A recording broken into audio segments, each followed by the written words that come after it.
Hey guys, Matt here from Real Content YouTube channel. We're going to go through some couple of pages from the book that we have discussed earlier, which is the Change Anything by Carey Patterson, Joseph Graney, David Maxfield, Ron Macmillan, and Al Sitzler. There's a lot of collaboration here. Looks like it's the best national bestseller, New York Times, Wall Street Journal, and USA Today. Okay, let's go through some pages here. I'm just gonna read through them.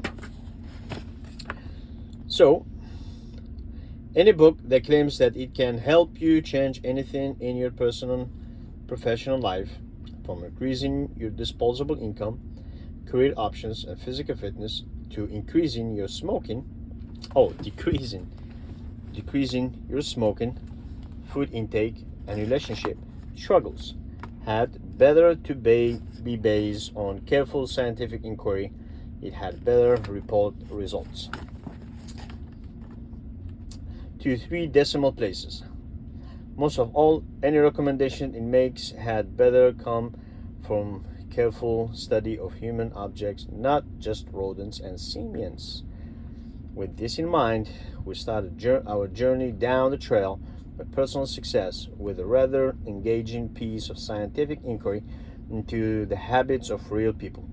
This particular experiment was conducted at the Change Anything Labs, nestled at the base of Wasatch Mountains of Utah. It is in the lab that we conduct research, pore over contemporary social science findings, and interview people we call changers. Changers are individuals who once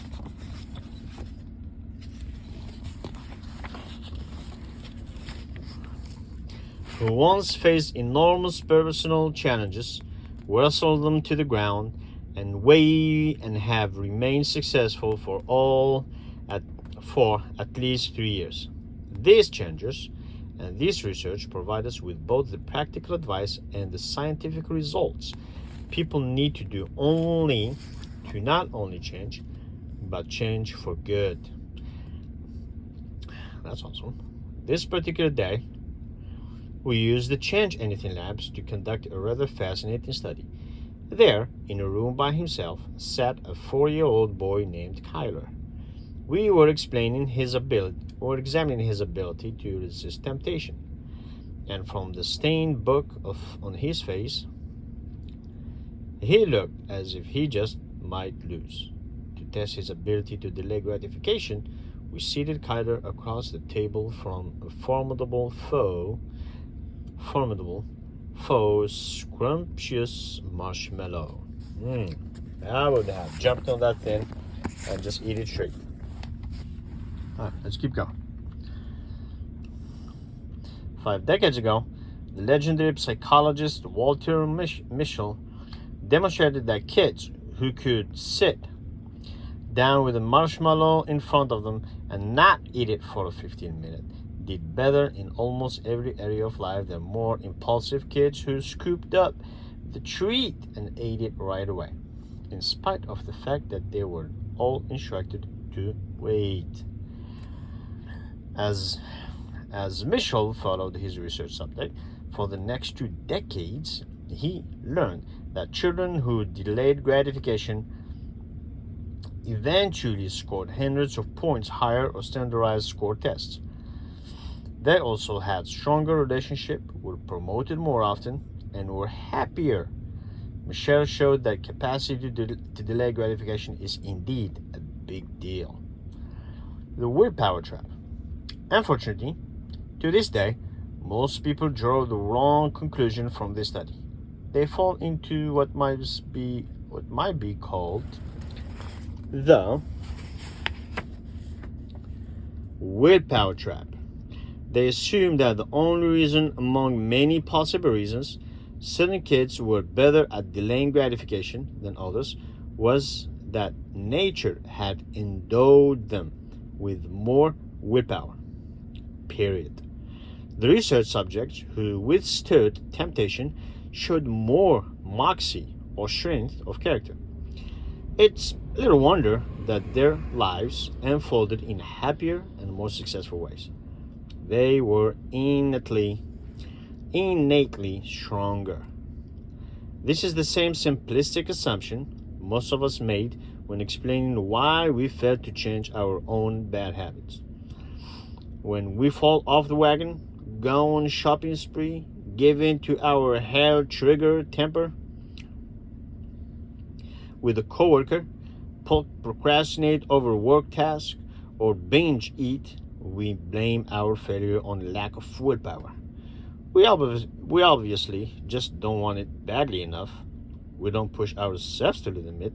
Of course, when we succeed, we brag about our grit, tenacity, and commitment. Either way, when explaining why we do what we do, we think about, and eventually blame or give credit to one thing: our willpower.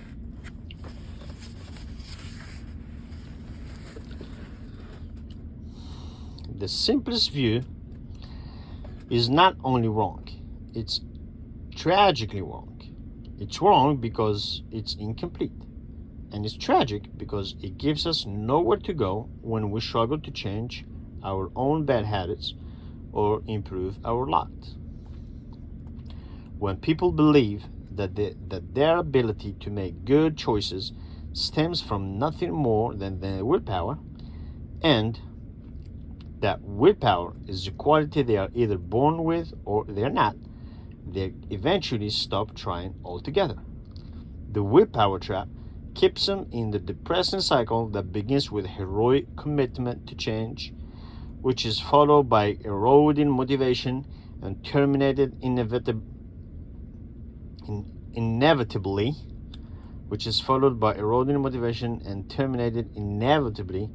by relapse into old habits. Then, when we built up pain of their bad habits becomes intolerable, they muster up another heroic but doomed attempt at change. We feel as if we were ascending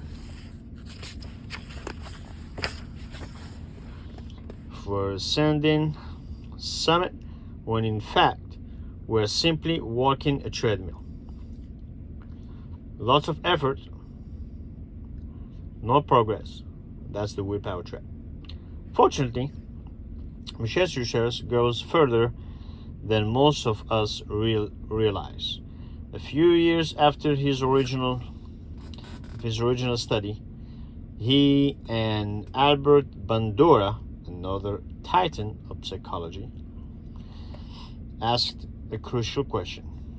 They wondered if what appeared to be will might, in fact, be more a functional or skill. The two scholars suspected that the kids who controlled their cravings were not simply more motivated than those who gave in their temptation, but were more able. They had learned a skill or two along the way.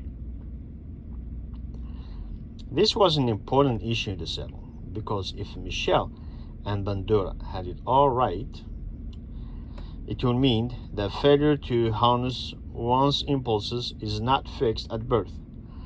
Although grin and its close cousin character may be generic, skills can actually be learned.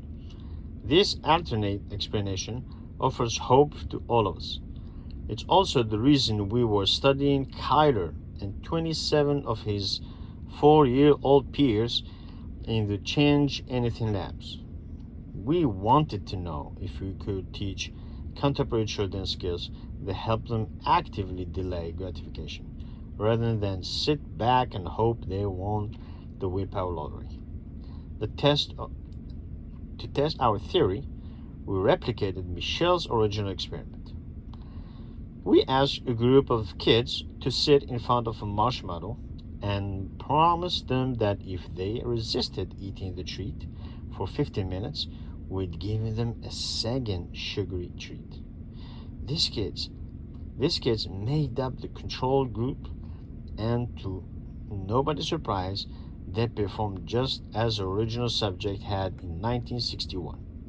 About a third of the subjects got it, gutted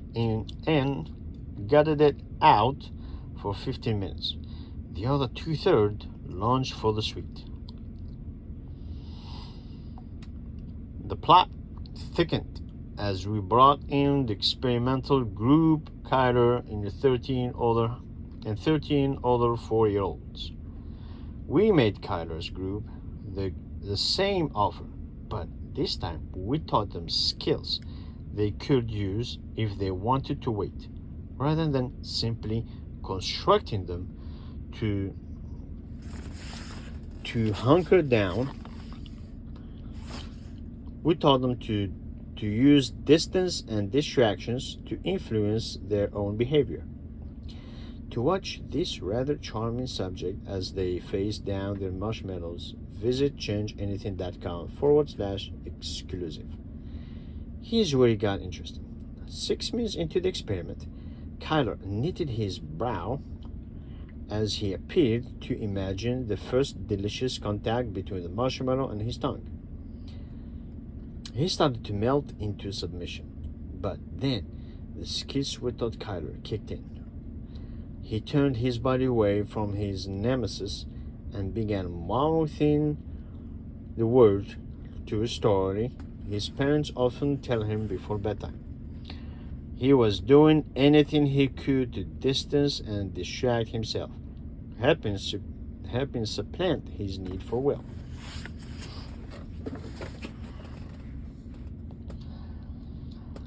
A few minutes later, Kyler excited the Change Anything Labs, proudly clutching a marshmallow in each hand. He had succeeded. I did it, he proclaimed as he stuffed the 2 marshmallows into his mouth. In fact, 50% more kids were successful at holding out for the second marshmallow when taught a couple of distraction skills, demonstrating that one of the biggest barriers to personal success is not one's lack of moxie, chutzpah, or willpower, but the mistaken belief that willpower is the key to change. We are blind. What do we learn from Kyler and his friends? Mastering temptation is not solely a function of personal motivation. When it comes to changing our behavior, skills also play an important role. That means that the model of human behavior that most of us carry around in our heads, the model we use to figure out how to change our own habits, is woefully incomplete. By relying on our handy but incomplete, thought out model, we routinely ignore the many sources. The many sources of influence that are working for and against us. Personal ability to name just one. As it turns out, there are lots of different forces out there that are acting on us all the time. You yourself may have fallen into the willpower trap. For instance, if you are currently trying to give up smoking, alcohol, drugs, wouldn't simply going cold turkey be your shortest route to success? Well, the same is true when it comes to withstanding the temptation to buy the latest electronic device, or keeping your temper with a loved one, or getting up early to study for a course you're taking to better your career. Just gut it out and you will do fine, right? The problem here is that you believe in the importance of willpower for creating personal change. Willpower obviously plays a role in our choices. The problem arises when you rely exclusively on a thought out model and ignore the legion of other sources of influence that are working for and against you. For example, when you walk into a casino in Las Vegas or Macau, you're practically assaulted by the by the crass influence methods the owners employ to operate you from your next rent payment. For instance, the hotel registration counter lies at the back of the casino. That's true. So you have to walk through a labyrinth of tempting game tables and cool looking slot machines just to get a room. Then there are the chips you see in such abundance. Social scientists have shown that you will lose chips more willingly than you let go of cash. So the casino owner insists that you play with chips. And who can miss the exciting sound of other people winning? Bing bang, cha ching. Oh boy, maybe you can win too. These influence techniques are fairly easy to spot, but take care. But take care, because there are lots of other more subtle techniques in play, all carefully designed by individuals who have one goal: to separate you from your money. Casino designers manipulate the type and level of the music playing in the background, the color and the shape of the room, the length of the arms of the slot machines, the color and pattern of the carpet. They install carpet that are so visually jarring that patrons look up and away from them and toward the slots. The method of influence are nearly endless. Wow, this is so powerful. Look at that. We're talking about the carpets, the music in the playground, the shape, the color of the room, the length of the arms of the slot machines. This is some powerful stuff. I think I'm gonna love this book. Hey guys, Smile here from from Virtual Content YouTube channel. Hope you all doing great. We're gonna go back to the book we started. We're gonna look at some intake or some takeaway from this book.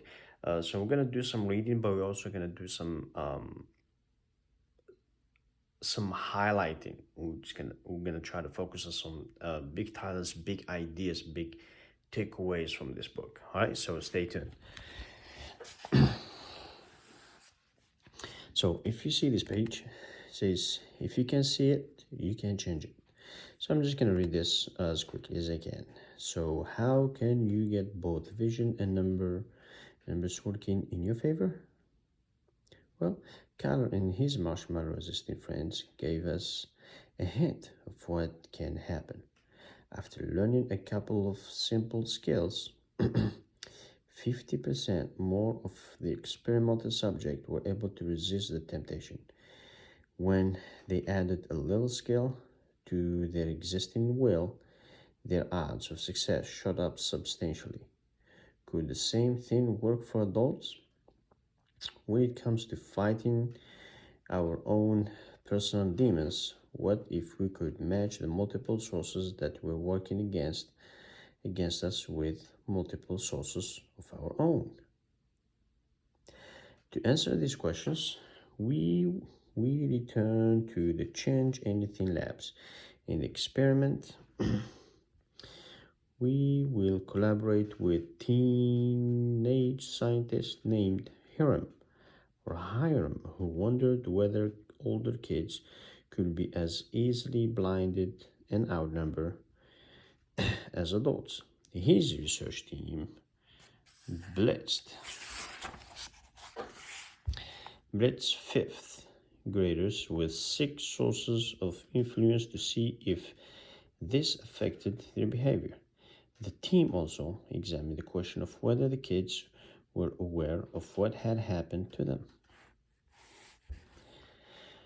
To test the power of multiple sources of influence, the research team designed an experiment to tempt kids to do what many adults routinely do: spend themselves into bankruptcy in spite of their best intentions to save for the future. The study started on Saturday morning As a group of nervous parents watched their preteens on closed-circuit TV monitor, the adults knew that the researchers would be attempting to influence their children to save or spend money, depending on the luck of the draw, and were anxious to see how they would fare. Would their child be spendthrift or fiscally responsible money manager? Inquiring parents wanted to know. That's getting interesting. So now parents are watching their kids in the Change Anything lab and see how they're doing. And I'm sure the parents don't want to see their kids succeed, but let's see how they're gonna do. So each child entered the lab. Hiram explained the upcoming activity. Each kid would be given a career that would last 10 minutes and include 4 simple tasks. The kids would be paid $10 for completing each task. If they did as they were told, they could earn up to $40. Hiram also warned them that they had been offered opportunities along the way to spend their earnings. To hold them resist the temptations, he invited them to think about what they would like to do with $40 once they return home. As the kids talked about the money they could earn, it was clear that they all had exciting plans for the loot. They all seemed motivated to resist the temptation to spend. Then, on one at a time, the kids began their careers. They were surprised at how simple it was to make money. In the first task, they ranked assorted candies from least to most favorite. Then that was that was a no-brainer. For their second task, they alphabetized toys. What could be easier, right? After each task, Hiram paid the subject $10 and invited them to have a look at the Change Anything store. The store consisted of countertop covered with inexpensive candies and toys. The first thing the shoppers noticed was that prices were 5 to 10 times what they would pay in a regular store. For example, a bag of Skittles was marked at $8. Not only were the prices outrageous, but the kids knew they were outrageous. So, here's the situation. The research subjects had big plans for their money. The only temptation they faced was the opportunity to buy sweets and toys at ridiculous prices. And here, what we wanted to know. Would their choices be affected by 6 different sources of influence? And if so, would the kids even notice it? The answer to the first question, could their spending actions be influenced at all, was an unequivocal yes. The first 15 kids in the study emerged from the lab with less than 13 of the possible $40 in their pockets. A couple of the kids left with only the shirts on their backs and a handful of overpriced goodies. One excited buyer spent his entire fortune on silly string. His mother later reported that as they left, the boy stared sadly at the cans in his arm and lamented, "I am so stupid. I could have had $40, but now all I have is this dumb silly string." But not everyone spent lavishly. A second group of 15 kids saved an average of 34 of their $40. This group of subjects completed the same task in the same room with the same store, offering sweets and toys at the same price. But they took home 2.5 times what the first group did. What happened? Were they genetically blessed with more willpower? Did they?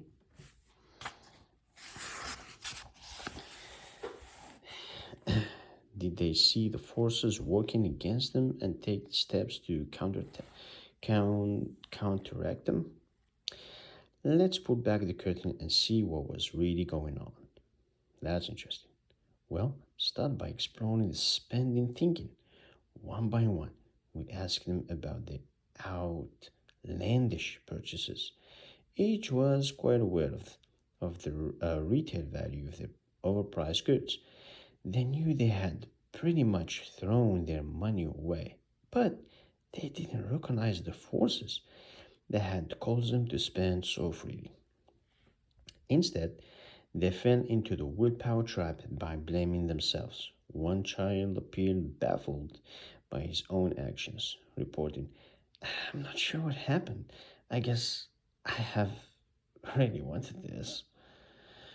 And it wasn't just the spenders who didn't know what had hit them.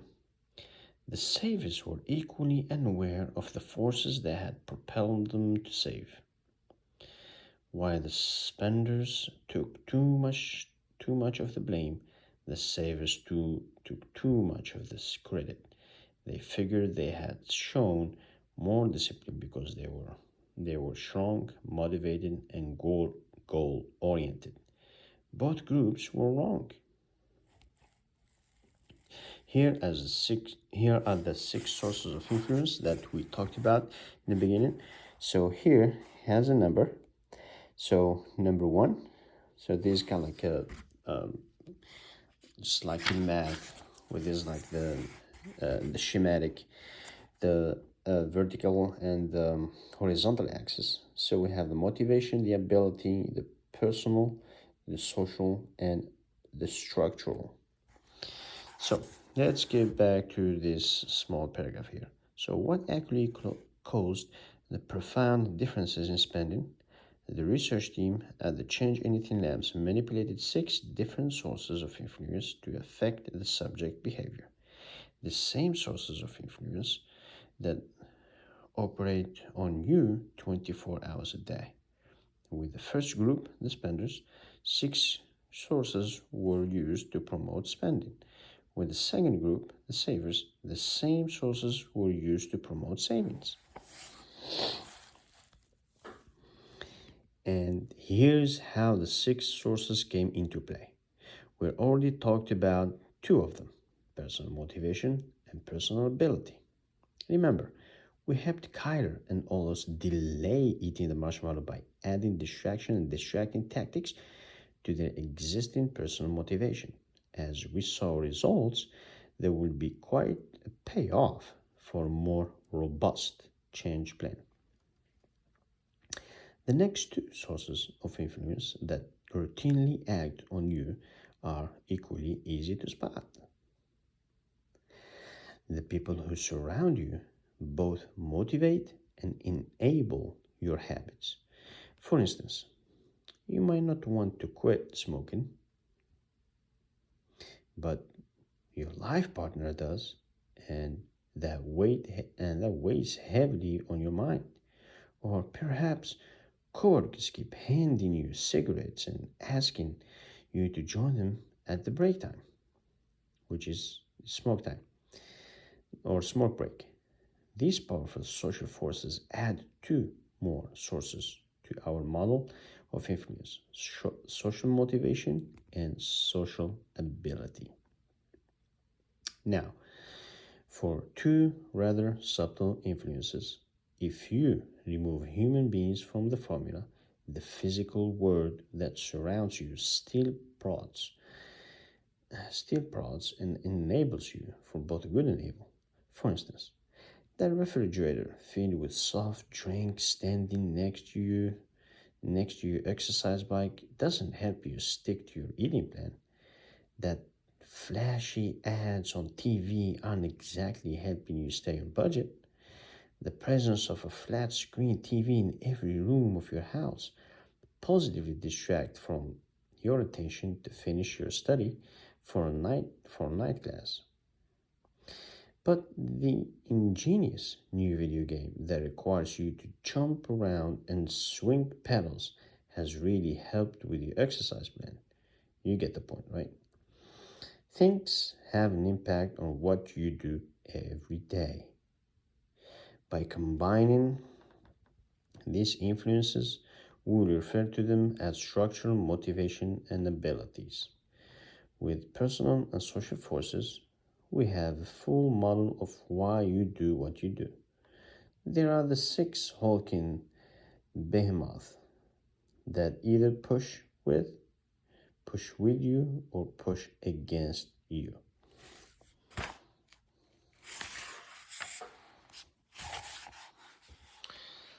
Personal motivation. First, we tapped into the subject's existing desires and wants. After rank ordering the candies, the spending subject were invited to taste their favorite treat. Yum! By contrast, the saving subject were asked to think about something they really wanted to buy with their $40. Change tactic.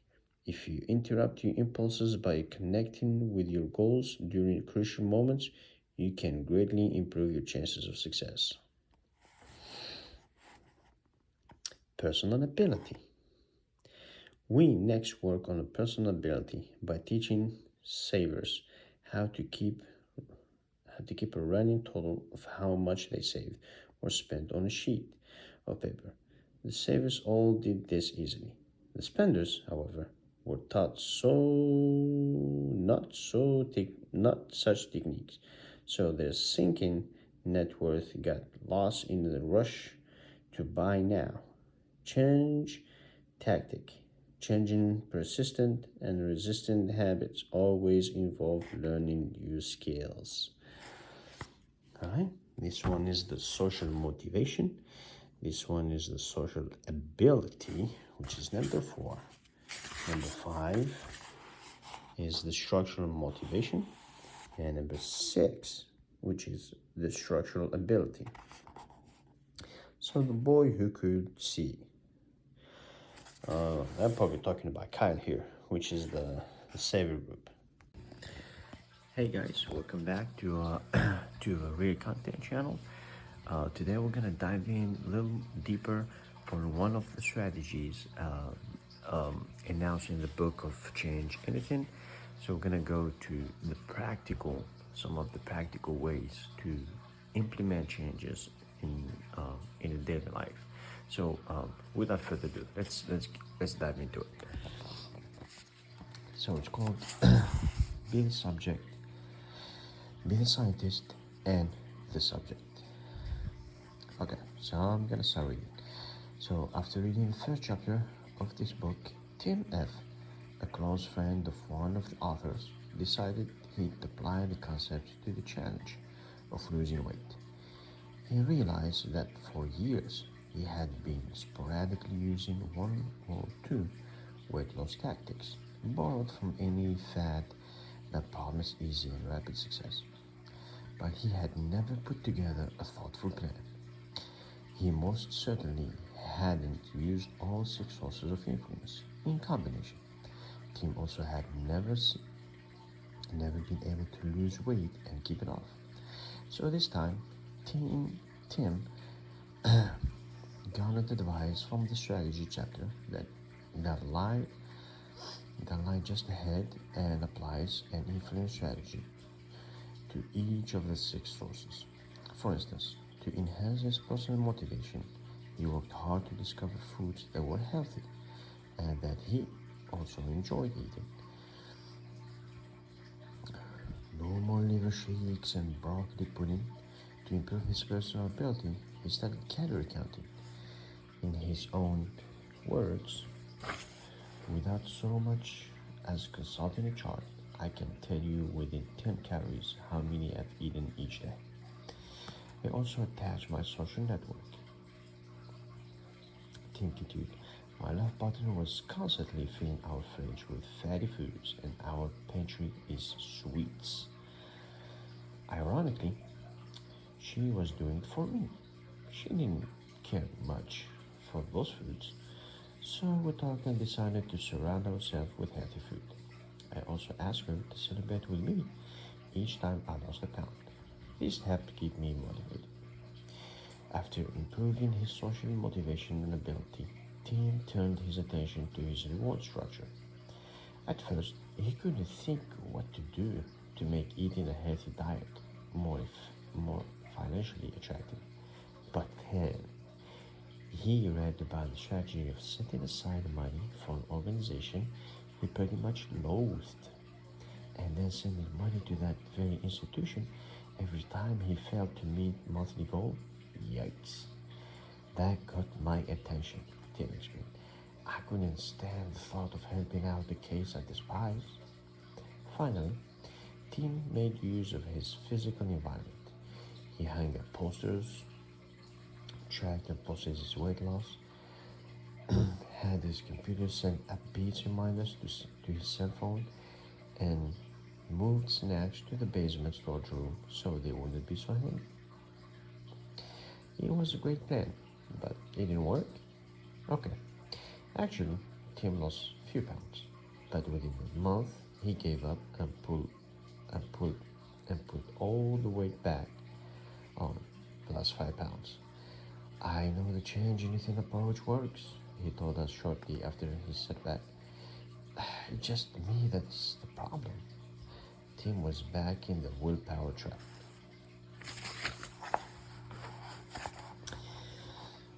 This is not easy. You would agree with me, but any change, it's always hard to start. But once you start and you get momentum, it starts getting easy. Hopefully, right? Uh, So it's not easy. As you might suspect, when it comes to changing long-standing habits, Tim isn't alone in his struggle. When it comes to creating lasting change, failure is the rule, not the exception. Just, to, just take a look at the statistics. Marriage counseling works for fewer than 1 in 5 couples who use it. A whopping 85% of us have had bosses who have tried but failed to get us to change in order to improve our performance. 98%, 98% of us fail at keeping resolutions to change our bad habits. 70% of Americans who take out a home equity loan or other type of loan to pay off credit cards end up with the same, if not higher, debt load within 2 years. Only 1 in 20 dieters with a history of obesity is able to lose weight and keep it off for more than 1 year. This is pretty powerful. So what is the solution to Tim's problem? Where did he go wrong? Most people fail to reach their personal goals because they're in the dark about what influenced their behavior. But Tim wasn't blind and outnumbered. He put together what he thought was a decent plan. He looked at all 6 sources of influence and came up with a tactic or two for each. So why did he stumble like most everyone else? To answer this, consider a recent and rather intriguing piece of research. A group of Stanford scholars examined the four most popular weight loss programs in the United States to divine what works and what doesn't. Here's what they discovered. All of programs worked if people used them, but people rarely used them. That was Tim's problem. He had a plan that he liked quite a lot, but it worked for only a while. It didn't hold up to the test of time, so what does it take to not only come up with a great change plan, but actually use it forever? You need to study you. Our changers give us the answer. When you study people who not only succeed in changing but maintain their success for years, you will quickly discover 2 things. They stumbled as much as they succeeded. Their change plan was homegrown. The changers we studied discovered what worked for them through a scientific process of trial and error. They didn't get it right the first time. In truth, when people are struggling with with tenacious habits? Few ever do. Instead, they took 2 steps forward and 1 step back, and sometimes the reverse. But they had a skillful way of learning from these setbacks so that their plan evolved in a deliberate direction. They snipped a little here and added a little there. They tried a new technique, observed, learned, and tried again. Day by day, week by week, they moved forward until one day their plan addressed all of their unique challenges, and they succeeded. Telling your personal change plan will require the same kind of purposeful experimentation. So let's see how this scientific trial and error tactic might work for you. Let's say that, like Tim, you're trying to lose weight. That means that if you're going to succeed, you need to burn more calories, move around more than you consume, eat somewhat differently. Yeah, these are the obvious behavior changes you will need to make. Of course, 1,000 people will over advise about how to burn more and consume less. They will suggest diet books, gym memberships, coaching services, pills, iPhone apps, rent a chef, and this is exactly where the plan breaks down.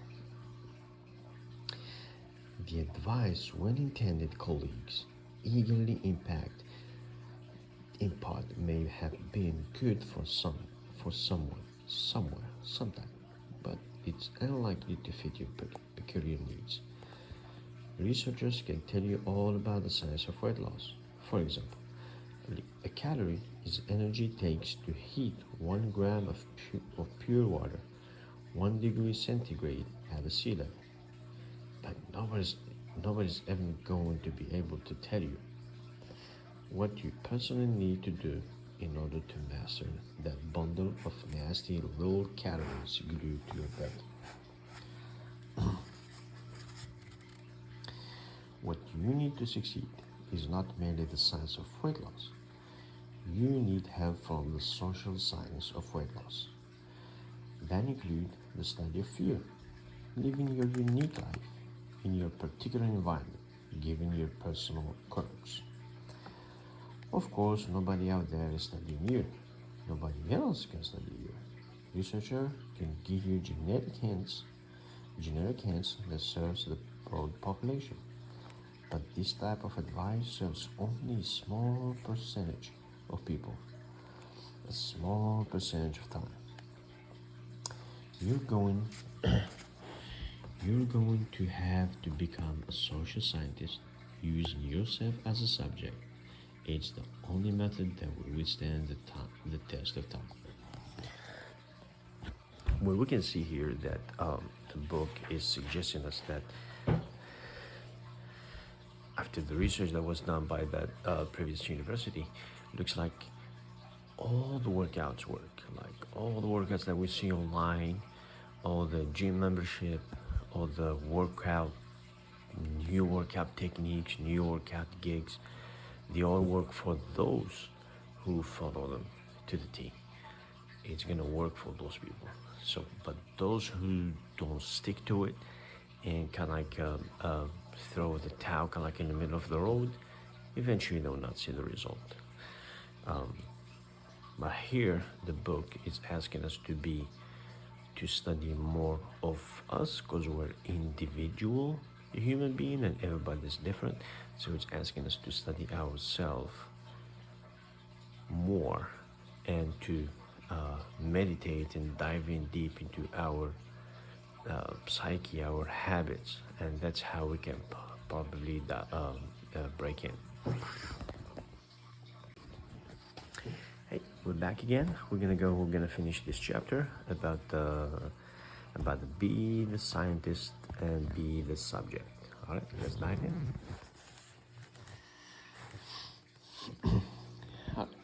Talk to successful changers you know, and you will hear the same advice embedded in their stories of success.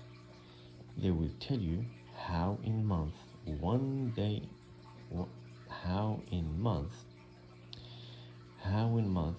One, they discovered they had to stop going to lunch with the cholesterol club at work.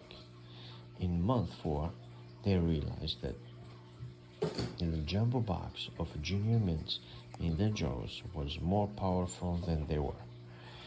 In month 8, they discovered that when they travel for business, their plan falls apart.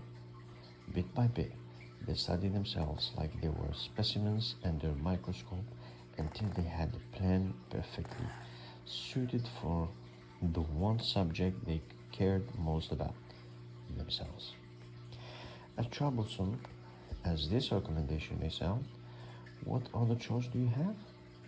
Imagine how ludicrous it would be to expect career advice that helps a CFO who is being passed over for the CEO slot to also serve the needs of a shipping clerk who routinely receives passable reviews but is given no increase in pay. How likely would it be for the relationship advice that aids a newlywed couple to address the challenges of a middle-aged couple on the brink of divorce because of one partner's addictions? You would expect a diet that works for a 60-year-old woman who struggles with depression and eats when she is unhappy to also work for a 30-year-old man who has added 20 pounds since he started a sedentary job? Of course not. Both need to burn more calories than they eat. Yes, that's true. That we understand. But how they accomplish such a feat requires very different change plans. So, if you want to succeed, you will have to do what successful changers do. You'd have to give up the hope of simply being the subject of some smart person's discovery. You'd have to be both the scientist and subject in search for the most important social science discovery of all, how to change yourself. So it's inviting us to work on us, not so much on the program, but it's mostly on us. Alright, the social science of personal change. Good change scientists don't just trash about trying every idea that makes the front cover of popular magazine. Instead, they use a specialized form of scientific inquiry. Here's a quick overview of how changers ensure that they stumble forward rather than downward. First, examine when and where you currently give in to urges. This was Tim's first mistake. Rather than examining his unique challenges, he selected strategies that sounded new and interesting. Instead, he should have examined what he would call his crucial moments, the times of circumstances in which his choices are the most consequential. Tim was like the fellow who searched for his lost car keys under the stair light near his car. Not because he figured he dropped them there, but because he could see better under the light. Tim had selected convenient and cool-sounding influence method, not relevant ones. Once you have identified your specific vulnerabilities, create a personal change plan or hypothesis. This plan consists of what you will do to resist, remove, and even transform your urges during crucial times. Finally, implement the plan. Observe the result. Make changes in the plan based on what worked and what didn't result in a new plan, and repeat as needed until you have succeeded. Let's see how this process works in practice, as demonstrated by AGW, one of our intrepid changers. Now, let's be clear. AJ doesn't consider herself a social scientist. She's a 31-year-old respiratory therapist, mom and wife, living in Austin, Texas. But she began but she did begin taking an interest in examining her own behavior after a rather startling incident. AJ was a two-pack-a-day smoker. The executive at the hospital where she works as a respiratory therapist frowned on employees who dropped ash on the patients they are resuscitating. So, at the key times throughout the day, when AJ could sneak a private moment and head out to the designated smoking area, she fumbled for a cigarette. AJ decided to quit smoking one day when she was called to help resuscitate a patient on the 8th floor of her hospital. At the time of the call, she was on the first floor. Following a hospital procedure, she bypassed the elevator. Medical emergencies wait for no one and hit the stairs. By the time she reached the 3rd floor, she was gasping for breath. When she arrived at the floor, she collapsed in a heap. Fortunately, all the team members arrived on the 8th floor and saved the patient. But while AJ sat burning with shame and gasping for breath on the concrete slab, she decided it was time to change. Well, that's a bummer. Scientific strategy 1. Identify crucial moment. As AJ thought about her challenge, she quickly realized that not all of her life moments were created equal. Most of the time, she was busy and on autopilot and not tempted to smoke. Well, not tempted. The moment when she was simply dying for a smoke were actually fairly infrequent. This is true for all of us and all of our bad habits. Not all of our life moments are equally challenging. For instance,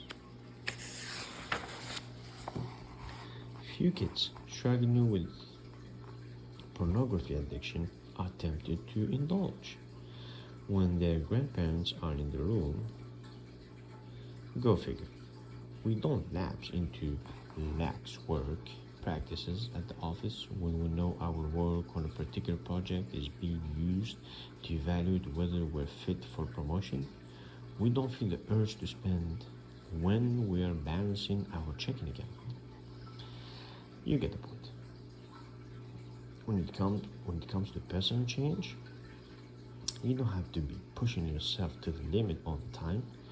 You need to focus on only a handful of moments when you're most at risk. We call these special circumstances crucial moments. These are the moments of truth that would lead to results you want if you could get yourself to enact the right behavior.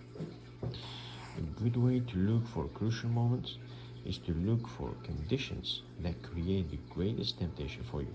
For example, you're tempted to ignore customer requests when it's out of the ordinary. You become cold and aloof with your life partner when you're under stress. You don't climb on the treadmill when you come down with a slight sniffle. As you search for your own crucial moments, consider whether they come at certain times, in certain place, around certain people, or when you're in a certain physical or emotional stress states. Different conditions affect different people differently. Only you can systematically search for the conditions of the greatest importance to your change. So, scientific strategy number 2. Create vital behavior. Okay, looks like we start diving deeper and deeper every minute. So the chapter that we just read, which gave us the example of identify crucial moments. So we saw the example of AJ, the respiratory nurse, how she when she was called for an emergency on 8th floor and she was on the 1st floor, so she had to run and bypass the elevator as a procedure. but she collapsed on the third floor. So that was the moment, that was the crucial moment for her. That's where she decided that she needed to make a change. She needed to stop what she's doing. She needed to transform her life and stop things that are preventing her from doing or being where she wants to be. So that was the crucial moment for her. So let's keep going. Let's see what other examples, what other strategies the book is laying down. Hey guys, Smile with you. We're back to go to talk about the book again, which is Change Anything. So I'm gonna dive into the chapter number 2, or subchapter number 2, which is called Be the Scientist and the Subject. So let's dive in. It says here, after reading the first chapter of this book, Tim F., a close friend of one of the authors, decided he would apply the concept to the challenge of losing weight. He realized that for years he had been sporadically using one or more or two weight loss tactics borrowed from any fad that promised easy and rapid success. But he had never put together a thoughtful plan. He almost certainly hadn't used all 6 sources of influence in combination. Tim also had never been able to lose weight and keep it off. So this time, Tim garnered advice from the strategy chapters that I just had and applied an influence strategy to each of the 6 sources. For instance, to enhance his personal motivation, he worked hard to discover foods that were healthy and that he had also enjoyed eating. No more liver shakes and broccoli pudding. To improve his personability, he studied calorie counting. In his own words, without so much as consulting a chart, I can now tell you within 10 calories how many I've eaten each day. I also attacked my social network. Tim continued. My life partner was constantly filling our fridge with fatty foods and our pantry with sweets. Ironically, she was doing it for me. She didn't much care for those foods. So we talked and decided to surround ourselves with healthy foods. I also asked her to celebrate with me each time I lost a pound.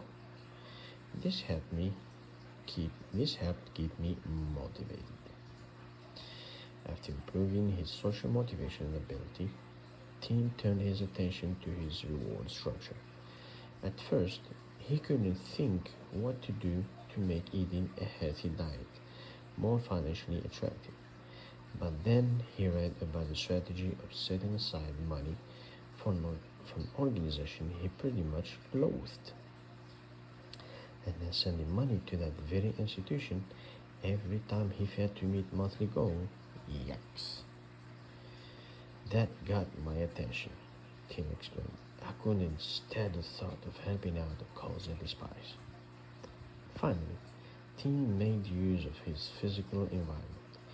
He hung up posters, tracked and posted his weight loss, had a computer send upbeat reminders to his cell phone, and moved snacks to the basement storage room so they wouldn't be so handy. It was a great plan, but it didn't work. Okay, actually, Tim lost a few pounds, but within a month, he gave up and put up the weight back on. 5 pounds. I know the change anything approach works, he told us shortly after his setback. It's just me that's the problem. Tim was back in the willpower trap. That's kind of familiar because we all had this issue. This is not easy. As you might suspect, when it comes to changing long-standing habits, Tim Tim is not alone in his struggle. When it comes to creating lasting change, failure is the rule, not the exception. Just take a look at the statistics. Marriage counseling works for fewer than 1 in 5 couples who use it. Whopping 85% of us have had bosses who have tried but failed to get us to change in order to improve our performance. 98% of us fail at keeping resolutions to change our bad habits. 70% of Americans who take out a home equity loan or other type of loan to pay off credit cards end up with the same, if not higher, debt load within 2 years. Only 1 in 20 dieters with a history of obesity is able to lose weight and keep it off for more years. Well, those are kind of shocking numbers. So, what is the resolution to Tim's problem? When did he go wrong? Most people fail to reach their personal goals because they're in the dark about what's influencing the behavior. But Tim wasn't blind and outnumbered. He put together what he thought was a decent plan. He looked at all 6 sources of influence and came up with a tactic or 2 for each. So why did he stumble like most everyone else? To answer this, consider a recent and rather intriguing piece of research. A group of Stanford scholars examined the four popular weight loss programs in the United States to divine what works and what doesn't. Here's what they discovered. That sounds interesting. Let's see. All of the program worked if people use them, but people rarely use them. So that was Tim's problem. He had a plan, one that he liked quite a lot, but it worked for only a while. It didn't hold up to the test of time. So what does it take not to only come up with a great change plan, but actually use it forever? You need to study you.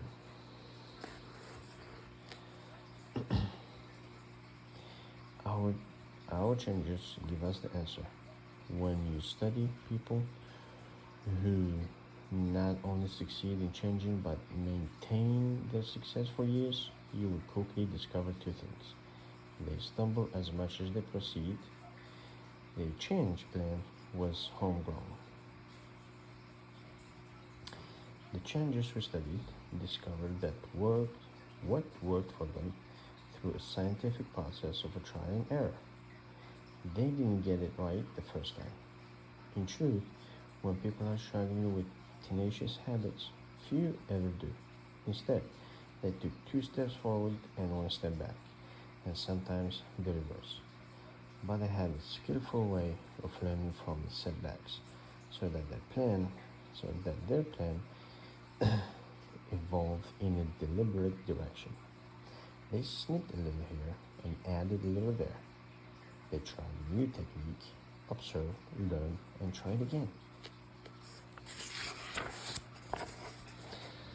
Day by day, week by week, they moved forward until one day their plan addressed all of their unique challenges, and they succeeded. Telling your personal change plan will require the same kind of purposeful experimentation. So let's see how the scientific trial and error tactic might work for you. Let's say that, like Tim, you're trying to lose weight. That means that if you're going to succeed, you will need to burn more calories, move around more than you consume, eat somewhere differently. There are the obvious behavior changes you will need to make. Of course, 1,000 people will offer advice about how to burn more and consume less. They all suggest diet books, gym membership, coaching services, pills, iPhone apps, and rent a chef. And if this is exactly where the plan breaks down, the advice well-intended colleagues eagerly impart may have been good for someone, somewhere, sometime. but it's unlikely to fit your peculiar needs. Researchers can tell you all about the science of weight loss. For example, a calorie is the energy it takes to heat 1 gram of pure water 1 degree centigrade at the sea level. But nobody's ever going to be able to tell you what you personally need to do in order to master the bundle of nasty little calorie glue to your belly. What you need to succeed is not merely the science of weight loss. You need help from the social science of weight loss. That includes the study of you, living your unique life in your particular environment, giving you personal quirks. Of course, nobody out there is studying you. Nobody else can study you. Researchers can give you generic hints that that serve the broad population, but this type of advice serves only a small percentage of people, a small percentage of time. You're going to have to become a social scientist using yourself as a subject. It's the only method that you will withstand the test of time.